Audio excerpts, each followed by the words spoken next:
Hey guys, it's Will. It's Hong Kong Cinema Appreciation Society. Welcome back to the channel. If you are new to the channel, welcome and thank you for finding us. I hope you are doing well. If you are not subscribed, then you could. Only if you like martial arts films and Blu-rays and boutique labels and all the other fun stuff I will be talking about in this video. It would be much appreciated. I know I sound like a broken record. I say that every time. I say that every time. And I'm starting to sound like a broken record talking about sounding like a broken record, but it does help. I promise you it does. Beach of the freaking War Gods. Hell yes, the absolutely classic Jimmy Wang Yu film from 1973. This is the Eureka Entertainment release. It came out October 23rd of 2023. This is not going to be my typical full-blown like 20 to 25 minute long review where I analyze and pick this movie apart and all that stuff. And there's multiple reasons for that. One is that I did a 20 plus minute review of this as a Patreon exclusive before this release was announced. That was about a year ago that I put that up. And the other reason is that I have been so busy recently that I didn't even have time to watch the whole movie. I watched about 40 minutes of the movie. I skimmed through Frank Chang's commentary track. I touched upon the bonus features a little bit. What I want to do is just talk about this movie in a nutshell, and because I didn't want the release window of this Blu-ray to get far away from me and without me talking about it. Like, I wanted to address it. I love Jimmy Wang Yu. I've become kind of like obsessed with him within like the past 3 or so years since I saw One Arm Boxer, Chinese Boxer, this film. I'm just a huge fan. I think he's a fantastic filmmaker, a great movie star. This movie is excellent. If you are a fan of Chinese Boxer and One Arm Boxer, if you haven't seen this film, if you like Tarantino, if you like movies that are, if you like classic Japanese films, especially like the more violent samurai films, if you like movies like Seven Samurai, Samurai Assassin, Harakiri, like any of that stuff, if you like just like bloody grindhousey type of movies, it's just an awesome movie. If you like Shaw films, old school Golden Harvest martial arts movies, like there's nothing not to like about this movie. It is awesome.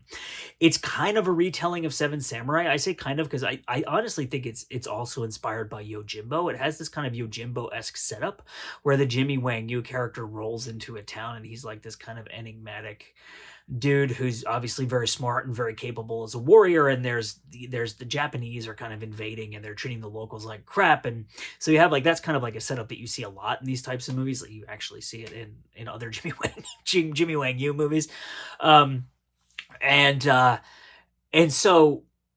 And then you have the thing where, it's this town, the Japanese are on their way to the town, and the Jimmy Wang Yu character decides to help defend the town, and so he gathers people around him, much like in Seven Samurai, and they make a plan, and there's this huge, like, the second half of the movie, basically, it's like the last 40 minutes of the movie, basically, it's just, like, battles.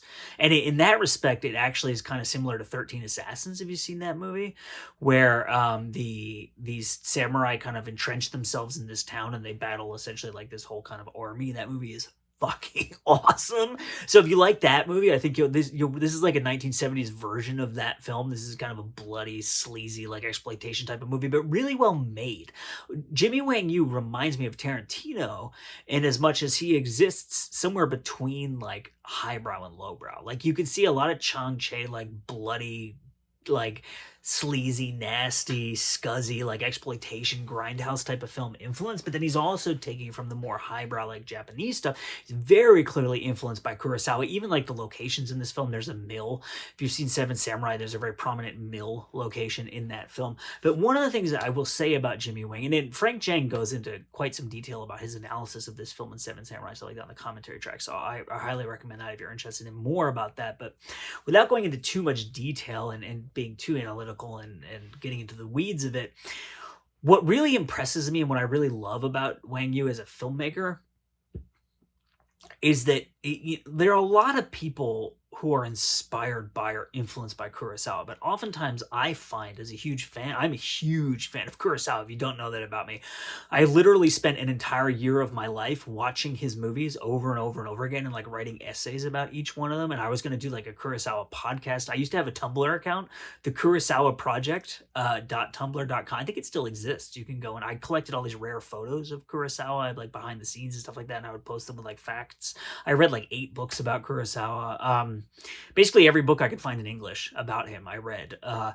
And I think that a lot of people who are influenced by Kurosawa take cosmetic things from his films. They take plot ideas, they take character relationships, like basic surface level stuff, right?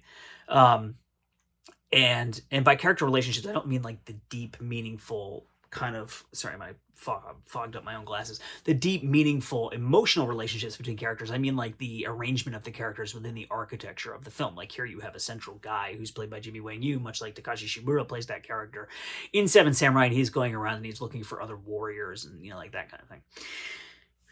Jimmy Wang Yu is very clearly a very astute pupil of Kurosawa as a filmmaker, and he takes deeper stuff. He takes formal aspects of filmmaking, where to put the camera, how to move the camera, how to build tension, how to use silence, when to go from silence to violence, how to contrast those things to maximum effect, when to use blood, right? Like in Sanjuro, obviously the very famous blood scene, which it was an accident, but Kurosawa thought it was hysterical, so they left it in the movie.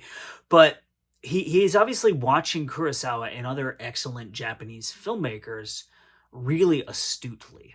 And he's taking really meaningful lessons from those films that aren't just cosmetic. And I would argue that of the non-Japanese filmmakers who are heavily influenced by Japanese cinema, his films, of what I have seen, feel the most like traditional, excellent, amazing, classic Japanese films. And yet at the same time, they feel very unique to him, and they feel very influenced by the lineage of like Shaw Brothers, Chang-Cheh, like stuff like that.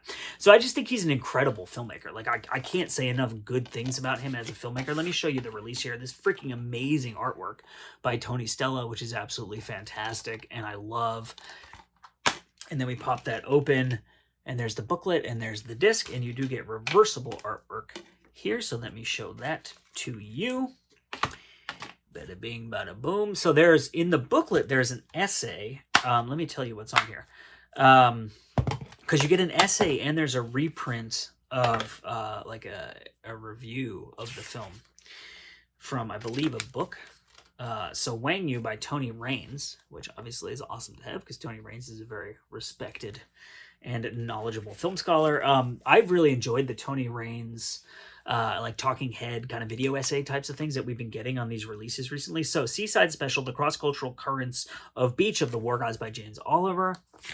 And, you know, James Oliver's in a lot of these Eureka releases, and I find the essays are always interesting to read, and you'll always gain a little bit of insight into the films and a lot of historical context and things of that nature. And then you also have, oh yeah, here, references Yojimbo. And I thought there was a reprint of a period. Yeah, here we go. So this film, or this book rather, Martial Arts Movies in the 1970s, which you'll probably have seen around if you're on social media. That gets posted about a fair amount in my Facebook group. The following text is an entry for Beach of the War Gods in the Ultimate Guide to Martial Arts Movies of the 1970s, 500 plus films loaded with action, weapons, and warriors by Dr. Craig D. Reed. So that's what that is there. So you get quite a bit of stuff here in this booklet.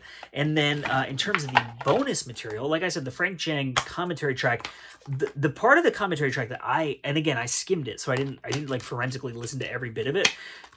There's a really interesting section, which is towards the end of the film, where Frank is talking about what makes something a kung fu film versus a wuxia film, and the types of fighting involved, and like what this movie qualifies as, and how that's different from and similar to other Wang Yu films. It's really like an interesting kind of breakdown and analysis of the categorization of these films that I thought was really interesting. So, something else, and I mean, look, this movie looks on this release freaking fantastic. I'm going to include some clips at the end of this video where I show you the footage from the DVD version of this film I watched last year for my Patreon exclusive review, and then the same scenes from this release. And it's going to blow your fucking mind how good this release looks. Like, I don't think this is a movie that has been perfectly preserved. There are parts where, you know, and you see this a lot with some of these older movies, like maybe the scene wasn't lit as well as it should have been, or maybe the film stock or the negative deteriorated or something like that. Like, those kinds of things can't be helped. But in the scenes that look good, holy shit, does this movie look. It is astounding how much better this looks than the version that I watched a year ago that was from it's a digital copy that someone was nice enough to send me, but it's from a DVD.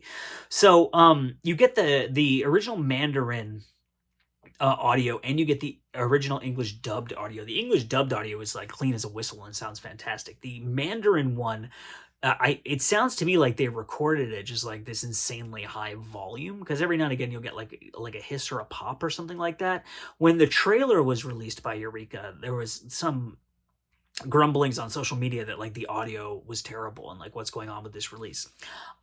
99% of this movie you won't notice anything. There are like a couple scenes where there's like some hissing or like some popping on the P sounds, or like it just kind of sounds blown out, like they recorded it at too high of a volume or something like that. But it's not like I didn't find it distracting at all. I didn't think it noticeably took away from the film.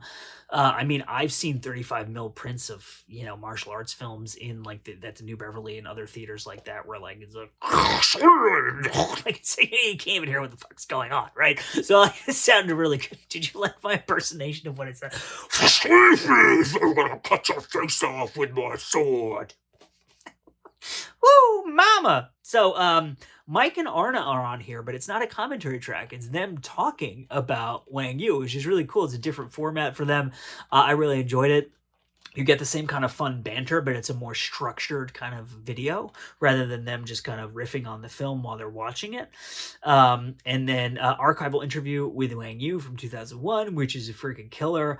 Stills gallery, and then there's some other stuff on here as well. But so, like I said, I haven't watched every single thing on here. I didn't even have a chance to watch the entire movie, but I'm a huge Wang Yu fan, newly minted Jimmy Wang Yu fan, and this release is fantastic. Like when I watched this on DVD last year, I was like, fuck, I need like a Blu-ray release of this, because this movie is visually stunning, but the copy of it I watched was not visually stunning, and I really wanted to see it in HD and be visually stunned by it, and now you can be with this release from Eureka. So my name is Will. It's Hong Kong Cinema Appreciation Society. I apologize that it's not as in-depth and analytical as my reviews usually are. It's just kind of some thoughts on this movie and why I think you should go check it out. So thank you for watching, and we will see you next time.